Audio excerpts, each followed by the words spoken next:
7:14. Now, September is Suicide Prevention Month, and the VA Maryland healthcare system wants you to know that you can be part of helping someone who may be considering suicide. Nikole Jones is Suicide Prevention Coordinator with the VA, and Marine Veteran Jonathan Hollands is joining us this morning. Good morning to the both of you. Thank you for coming. Good morning. Thank you for having us. Okay, so we know suicide is a concern for the entire population, but when it comes to veterans, we're seeing higher numbers. How prevalent is it, and why are we seeing that? Well, we don't know exactly why, but we do know that the veteran population is disproportionately affected. We know that 20 veterans die each day as a result of suicide. But what's important about that is that only 6 are engaged in VA care. And so it's important that we come to places like today, coming here to talk about the risk factors and the warning signs and where people can go for help, because they might not be engaged in the VA. And we want providers to also know what to look for.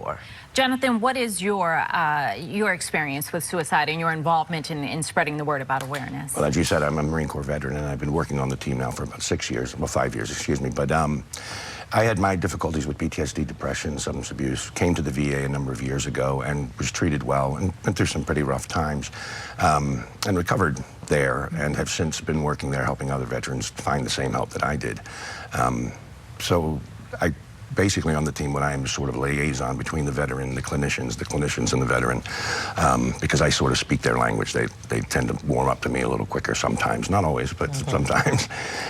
Well, you all say that everyone can be part of the solution. You don't necessarily need particular training, but and maybe in your case, what could someone have done, or what can someone, you know, how can they notice something, and then after they notice that something may be happening, then make the next step and actually say something? I'm not sure most people would know what to say or do. Well, we think about 3 major points. First of all, knowing the warning signs and the risk factors, the things that are make us prone to suicidal thinking, and also the warning signs, those things that show imminent risk. And once we know those, the main key is to ask the question. A lot of people are fearful about asking, are you thinking about suicide? And the reality is, it's not putting the idea in someone's head, it's really giving them an opportunity to share what they're thinking, what they're going through, and offer help. And then the last thing is to make sure the environment is safe. We know that 55% of handgun deaths are self-inflicted. And so we want to talk about, how do we keep weapons safe in the home? How do we keep pills secure? Things like that. So for you, what was it that someone said or did that helped you start on your road to getting through that? Getting through that, my third wife threw me out, but actually whatever it takes. It got to that point, but it was really the finding out that people understood what I was going through.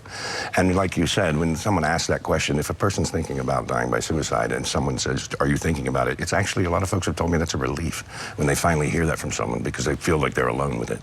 And I think that happens a lot with the veteran population in particular, because we're taught as we're trained through the military to take care of ourselves, to not be the weak link. So we don't want to be that person. So it's hard for us to come to that place where we can admit that. So.